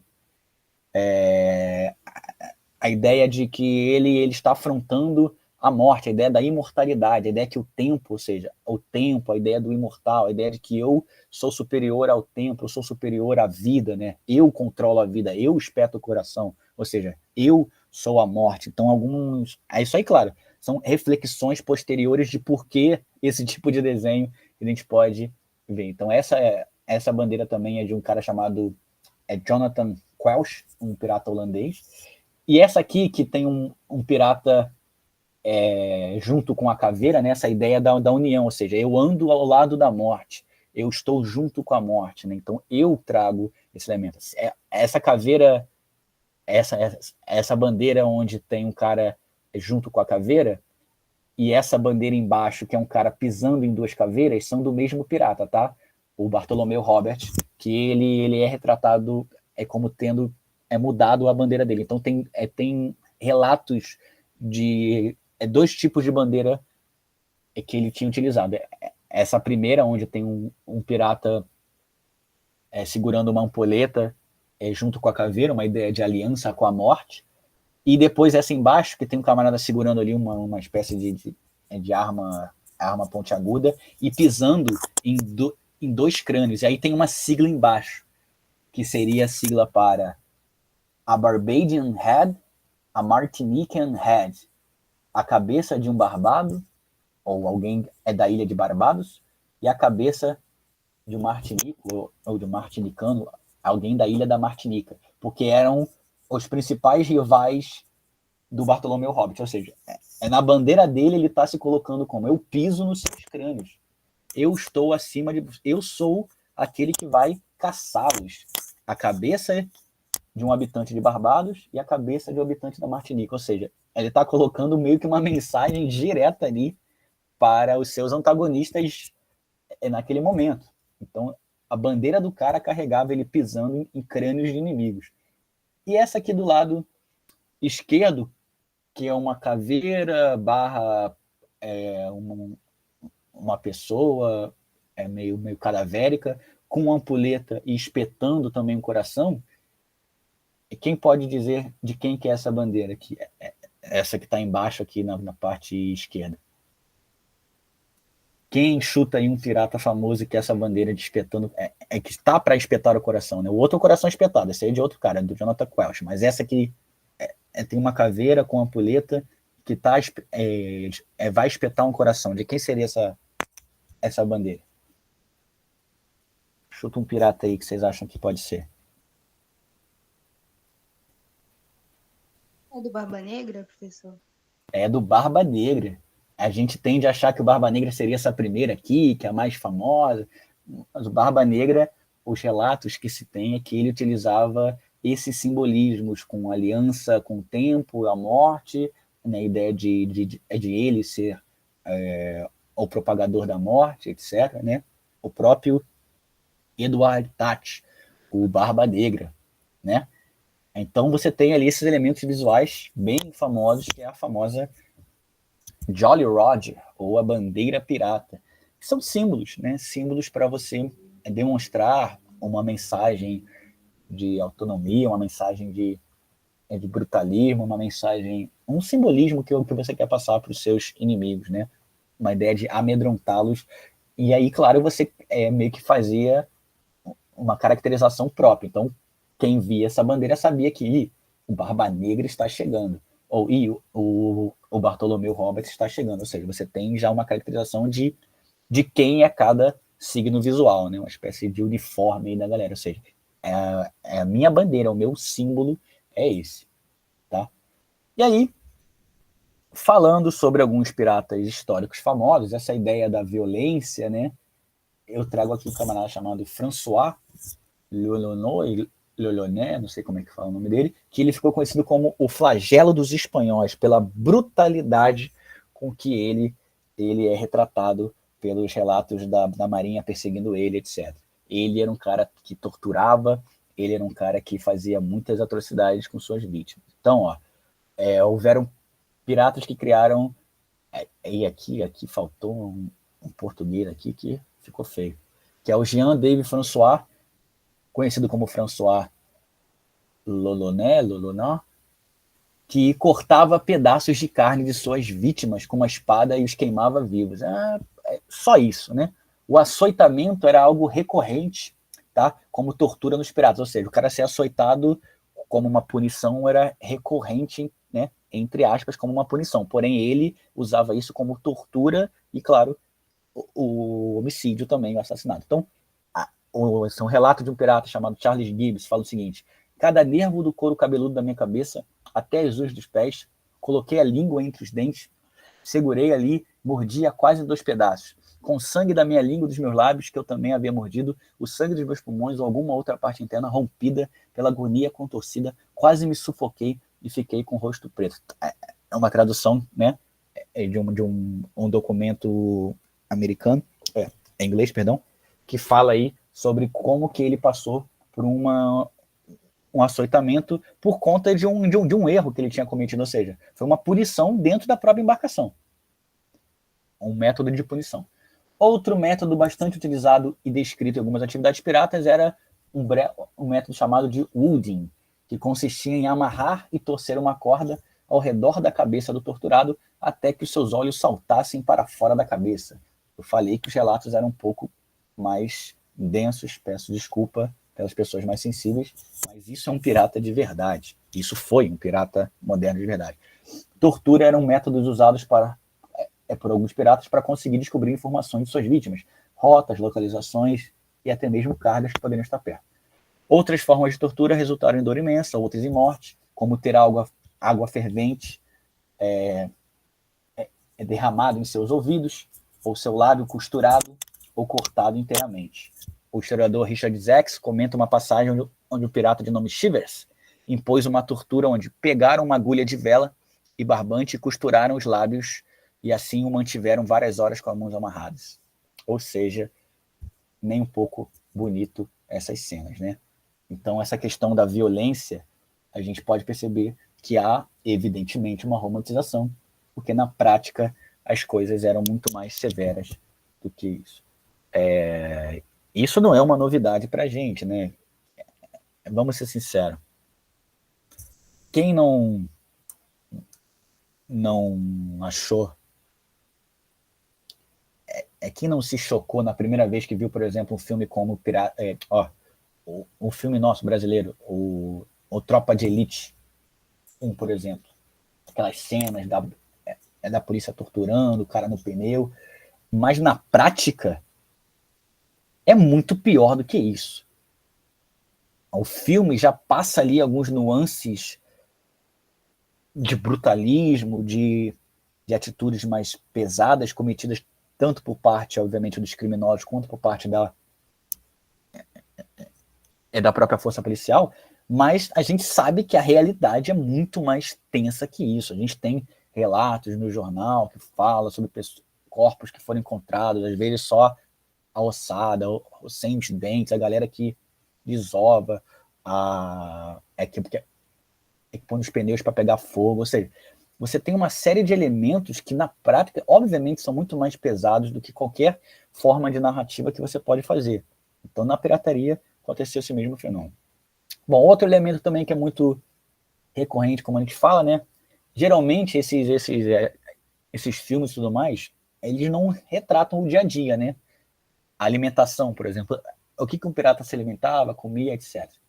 Esse cenário de alimentação era complexo. Devido à dificuldade de se preservar alimentos e bebidas, você tem, então, que usar ali rapidamente. Então, estragava muito fácil as coisas, né? A sobrevivência da tripulação, em termos de moral e nutrição, poderia determinar o sucesso ou fracasso da viagem.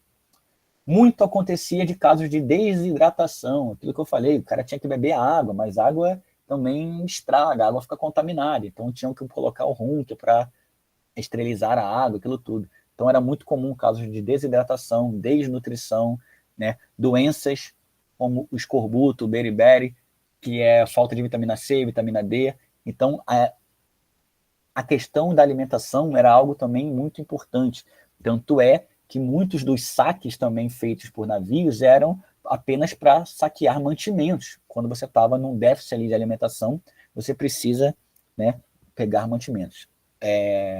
O testemunho de William Phillips, que navegou com Henry Avery e vivenciou a situação de captura de provisões pela necessidade de sobrevivência. O pirata comenta que pouco depois de Avery levar a tripulação ao motim, no final do século XVII, os amotinados encontrando-nos sem provisões, dirigindo-se à Ilha de Maio, por ser uma ilha portuguesa, perto da costa de Guiné, onde retiramos sal e cerca de 20 bois. Aqui nos encontramos com 3 navios ingleses, aos quais não causamos nenhum dano, mas pagamos pelo que tínhamos deles. Ou seja, cara, eles só queriam sobreviver, comer e ir embora. Eles não tinham nem força para começar uma briga, e talvez o outro lado talvez não. Então você tenta passar despercebido, então você paga ali uma corrupção, né? O famoso arrego, e que, né, sempre existiu. Então, ou seja, você precisa de provisões, você precisa de alimentação, sal. O sal tem qual finalidade na alimentação?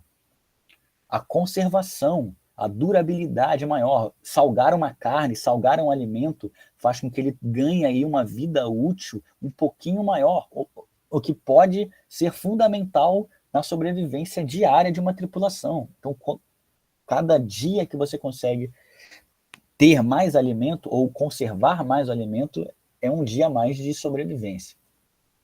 Aí, alguns piratas populares nas mídias que também foram populares pela literatura. Você tem um corsário chamado William Kidd, o famoso Capitão Kidd, né, sendo descrito com olhos castanhos, nariz comprido, seus lábios pareciam curvados na borda com uma certa arrogância.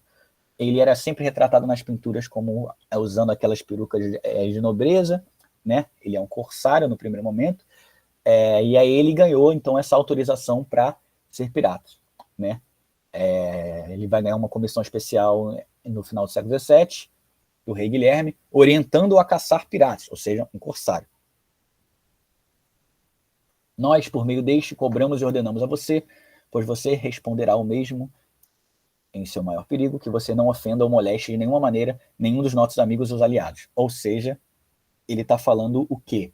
Ele está falando que um corsário vai continuar sendo um pirata, entre aspas, porém não pode atacar nenhum amigo ou aliado. O Matheus comentou que o William Kidd é citado, né?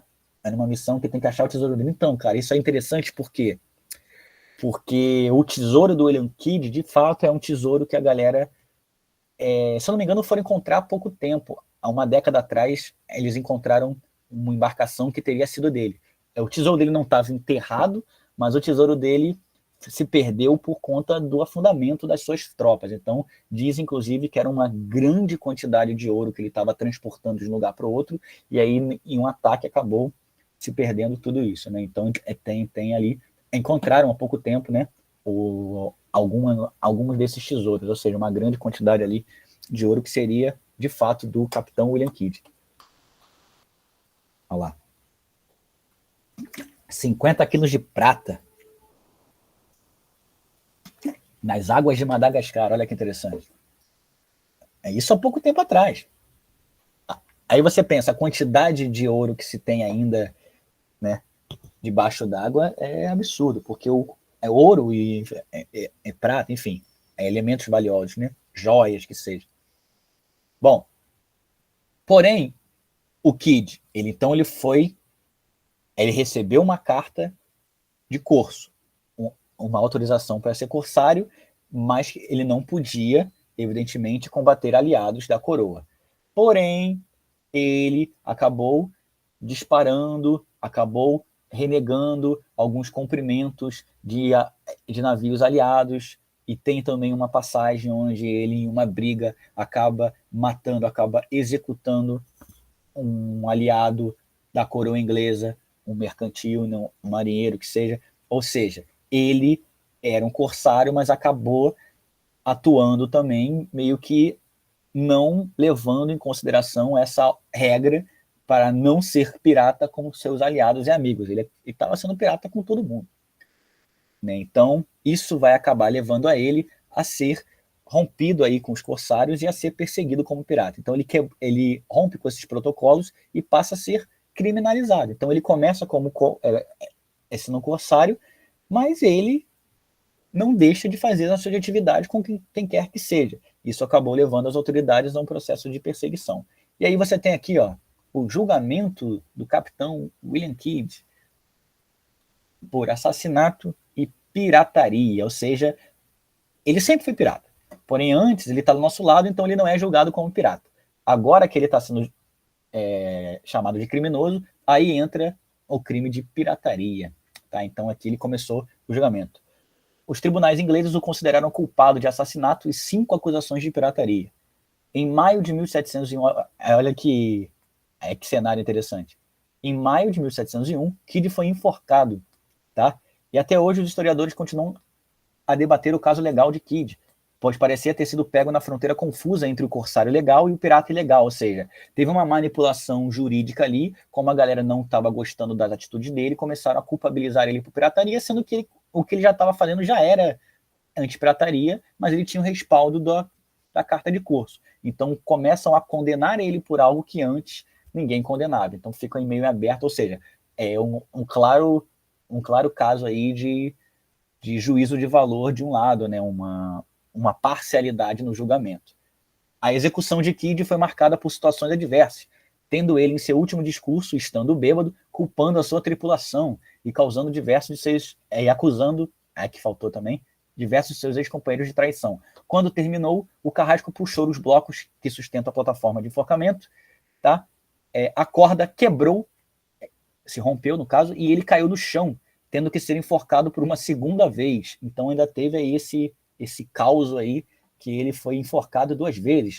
A primeira tentativa de enforcamento de um cara bêbado deu errado, depois tiveram que enforcá-lo mais uma vez. Então William Kidd, o famoso Capitão Kidd, tem inclusive um personagem do One Piece com esse nome também, não sei o que, Kidd.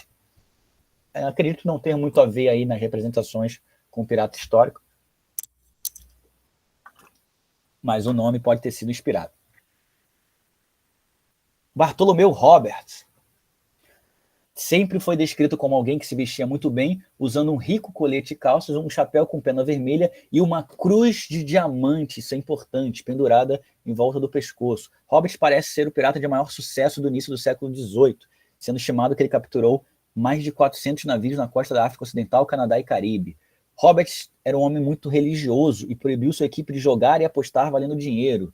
Tá? Então, dentro do seu código de conduta, aquele código pirata que eu falei que cada embarcação geralmente tinha o seu, né, a sua constituição, vamos dizer assim, ele proibiu o jogo, a aposta, porque ele era religioso.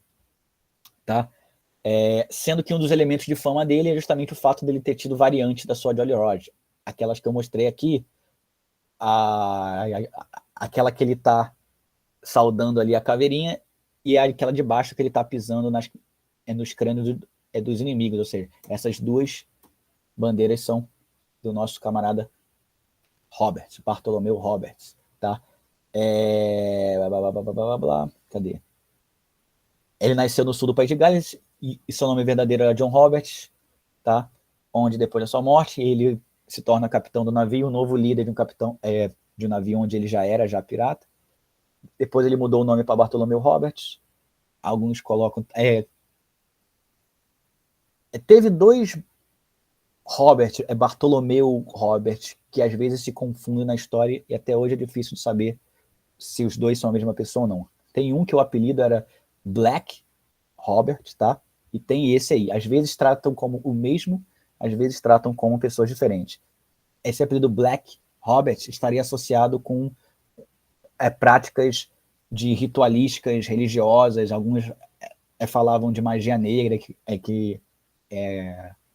associando com rituais de feitiçaria, essas coisas todas que alegavam, né, ser esse tipo de heresia aí contra a igreja. Mas em outro momento você tem ele visto como o oposto, como uma pessoa extremamente religiosa, sempre ali com um crucifixo nas representações. Tá? Os piratas de Bart foram levados para o castelo de Cape Coast para um julgamento que foi considerado o maior julgamento de piratas da história. E temos também, alguém tinha comentado sobre a figura das mulheres na pirataria. Você tem uma famosa, que é a Anne Bonny, que junto com a Mary Read se tornou as famosas piratas, tá?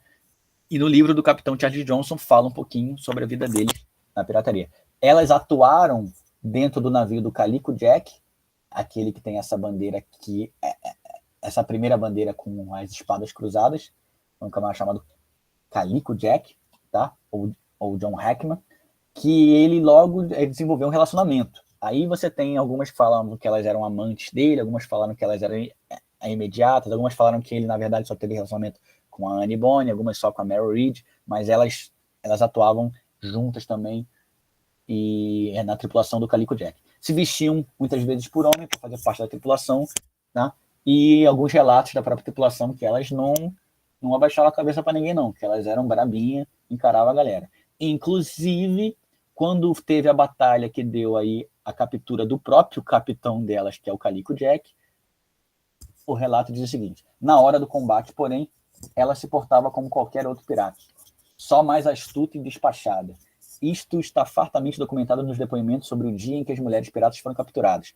Como foi dito, ela e a Mary Read, mais um sujeito, foram os únicos a ficar no convés para conter a invasão do inimigo, dispostos a morrer no corpo a corpo para não passar pela vergonha da derrota. Ou seja, ela, mais a outra colega e mais um camarada ficaram para conter a invasão.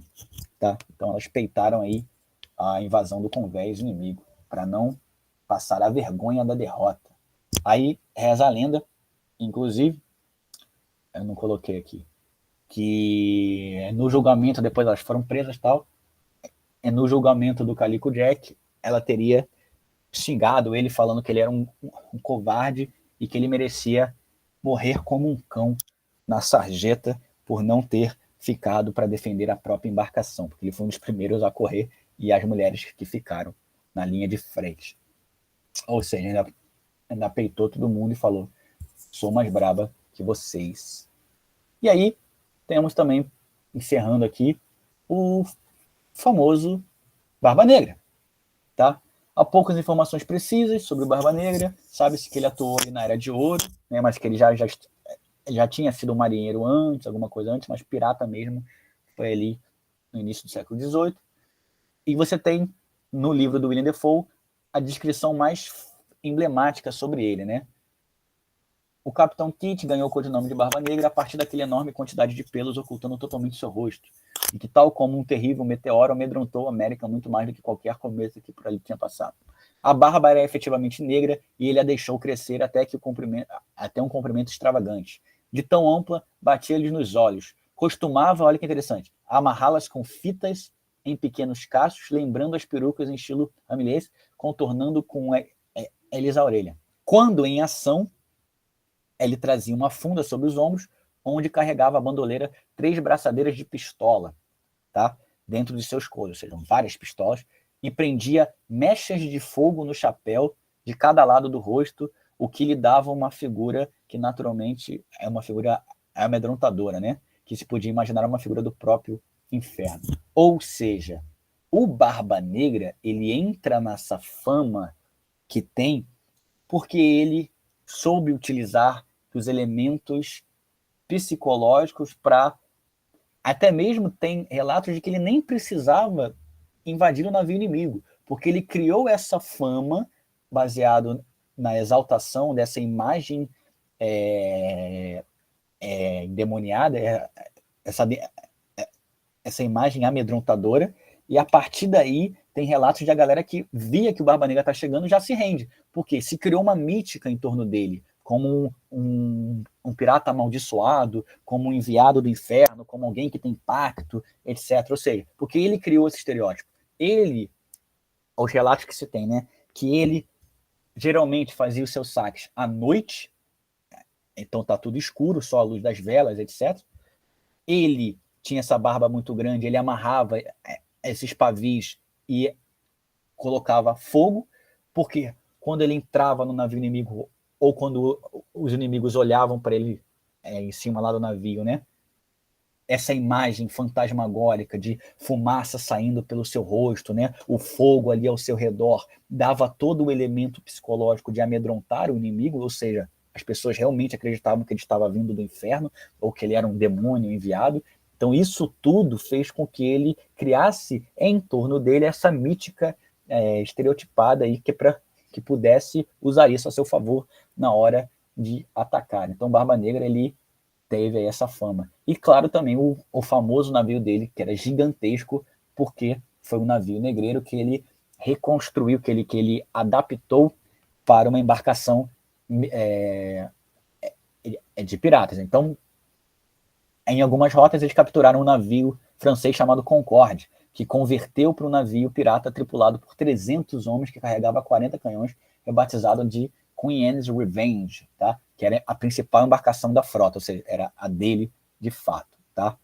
Aí ele usava os pavios, aquilo tudo que a gente já falou, ou seja, ele usou de elementos visuais. Então, o Barba Negra, ele, na época dele, ele já criou uma própria mística fantasiosa em cima das próprias atitudes, e a partir de relatos dessas narrativas exageradas, a literatura vai exagerar mais ainda, vai criando mais ainda estereótipos, formulando de fato essa imagem do Barba Negra que se está enraizada até hoje na nossa cabeça. Então tem elementos reais, tem elementos exagerados, tem elementos inventados posteriormente, e isso tudo caracteriza esses piratas para a gente, tá? Então aqui fala um pouquinho dessa influência, algumas séries, a Black Sails, a Piratas do Caribe, né, alguns jogos que acabam levando essa temática aí até hoje para a gente.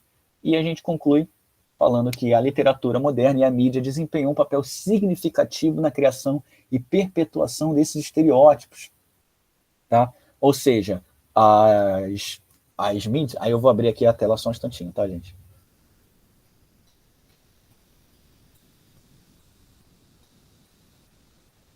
Vou voltar a vê-los. Acho eu. As mídias, né? E eu chamo de mídia, inclusive, a literatura, né? Uma mídia literária, ela foi responsável por formular, então, pegar esses elementos todos que a gente viu aqui rapidamente, a gente viu aqui em uma horinha e meia, pequenos exemplos de como que as coisas se constroem. A gente está falando de centenas de pessoas, de piratas, ou seja, de vários países diferentes, várias estruturas culturais diferentes, que são todo mundo colocado num balaio só, e o pirata ganha esse estereótipo que a gente tem. Fruto de um pouquinho de um pouquinho de outro, um exagero aqui da literatura, um exagero aqui de um relato de um navegante. Então, isso tudo vai moldando aí esse pirata para o entendimento contemporâneo que a gente tem dele. E aí essas obras atuais replicam, né, ressignificam, fazem uma releitura, mas já de uma releitura. Então elas vão colocando mais coisas, ou seja, as próximas gerações já vão ter como estereótipo de pirata o jeitinho lá do Jack Sparrow, ou não sei o que, ou seja, já vai ler o pirata a partir de uma outra leitura estereótipa, que vai se acumulando, vai criando o pirata que eu tenho na cabeça é um, o pirata que uma outra geração tem a outro, que tem elementos muito próximos, já enraizados, né? A bandeira, ou a perna de pau, que seja, mas que também vão ganhando contornos de novidade. Conforme as mídias vão avançando, elas vão lendo diferentes formas disso aí. Então, eu não quis trazer teoria, Matheus, mas obviamente na tese a gente trabalhou bastante Chartier, a questão da representação, isso tudo que é muito importante para a gente tratar. Aqui eu foquei mais em trazer esses elementos mais visuais, nessa questão mais do pirata, até porque usando esses exemplos que vocês mesmos trouxeram aí do jogo, etc, etc. Músicas, né, aquilo tudo, as cantigas, né, as bandeiras, o vestuário, o armamento, a simbologia, as gírias, as expressões, né, isso tudo vão moldando aí toda uma cultura de pirata. Sim. Até ali o Tratado de Utrecht, você tem a guerra forte ali entre Espanha e Inglaterra, para ver quem tinha mais predominância ali na questão marítima. Então eram os navios que mais se atacavam, vamos dizer assim. É por isso até que a Inglaterra contratou os corsários para poder focar em atacar os navios espanhóis, e vice-versa. Você tem também, né, os galeões espanhóis famosos. As embarcações espanholas eram muito avançadas tecnologicamente, né? Eu acho até que eu citei aquela embarcação do Jack Sparrow lá, o Pérola Negra, ele seria o equivalente a um galeão espanhol, ou seja, o tipo de embarcação dele adaptado. Um galeão é basicamente um navio de comércio, só que em vez de você usar o espaço dele para armazenamento de produtos, você acaba colocando mais armamento, se torna mais um navio de combate mesmo. Então, um navio pirata de ataque, né? É mais canhões, etc, etc. Então, você usa a estrutura dele para aumentar a quantidade efetiva de dano que você pode causar ao inimigo, tá? Bom, galera, alguém tem alguma coisa para falar? Entre piratas e marinheiro? Marinheiro é associado ao Estado, marinheiro vem da marinha, é algo oficial. O pirata é um criminoso. Você tem marinheiros que viraram piratas, mas eu não me lembro de nenhum relato de um pirata que virou marinheiro. Mas marinheiros que abandonaram a legalidade para tentar a sorte, ganhar mais dinheiro como pirata, tem. As regiões coloniais todas, entre aspas todas, né, na parte ali do leste, a parte litorânea toda que pega a América, foram áreas de atuação de pirataria. Principalmente a pirataria fazia essa que a gente chama de comércio triangular, que era a América, os Estados Unidos, vamos colocar, Europa, e voltando aqui para essa América Central aqui, que é o Caribe, onde está muitos produtos. Então você tem ali um foco de pirataria muito grande. Fonte de tripulação, você tem apenas esses relatos de ex-tripulantes, mas que tem esse exagero sensacionalista. Por exemplo, o Alexander de Schemelin, ele é retratado como, de fato, ele pertenceu a um navio pirata.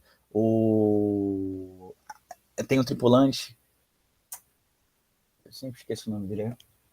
Acho até que eu tô com um livrinho aqui. Ó, esse livrinho é bem legal também, ó. Memórias de um aventureiro inglês que em 1591 saiu de seu país com o pirata Thomas Cavendish e foi abandonado no Brasil, entre índios canibais e colonos selvagens. Foi o relato de um ex-pirata, um pirata que depois, né, ele sobrevive, chamado Anthony Nivetz, que é um cara que ele era de um navio pirata, só que eles pararam aqui no litoral do Brasil, enquanto colônia portuguesa, e acabaram com dano no navio e ficaram aqui. Aí ele teve que esperar algum outro pirata inglês passar para levar ele embora para a Europa, porque ele estava aqui sobrevivendo, fugindo das tribos e etc, etc. Então você tem relatos de gente que, né, esses relatos dessas viagens, mas de tripulação é muito pouco, porque a maioria não era alfabetizada, então só quando o cara deixava de ser um pirata, alguns ganhavam uma série de conforto financeiro para poder viver na Europa, viver bem e tal, então começaram a ganhar mais dinheiro com essa parte jornalística. Mas você tem poucos relatos internos, né? Você tem mais documentação da própria Marinha falando sobre eles, e essas documentações jornalísticas que é mista. É um pouco biográfico, um pouco sensacionalismo, fantasia, então fica complicado, tá?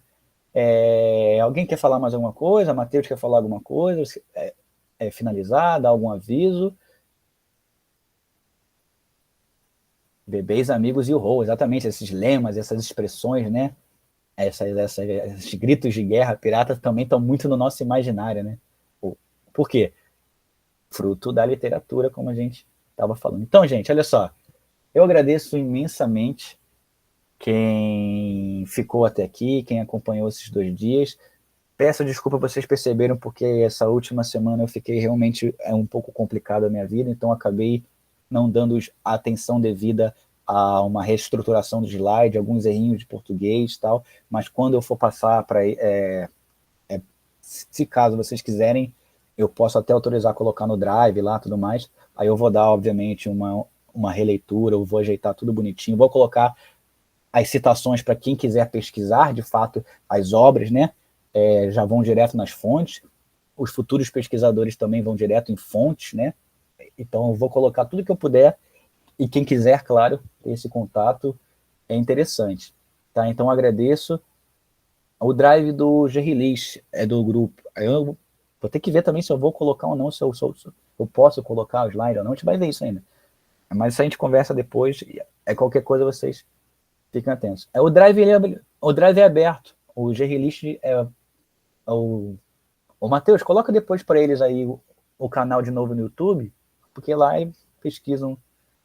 O Drive tem muita publicação interessante, muita produção dos membros do grupo, tá? Então é bem interessante para vocês também verem outras questões literárias, etc. Então, fiquem atentos ao Gerrilis, porque tem outros minicursos para surgir, outros pesquisadores, outras pesquisas muito interessantes para surgir, e fiquem sempre ativos, produzam, vejam, participem, se interessem.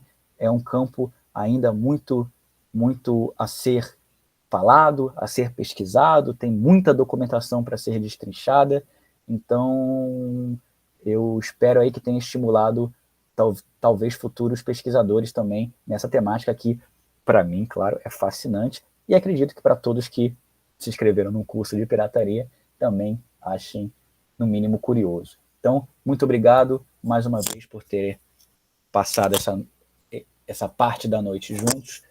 Agradeço imensamente a participação de todos.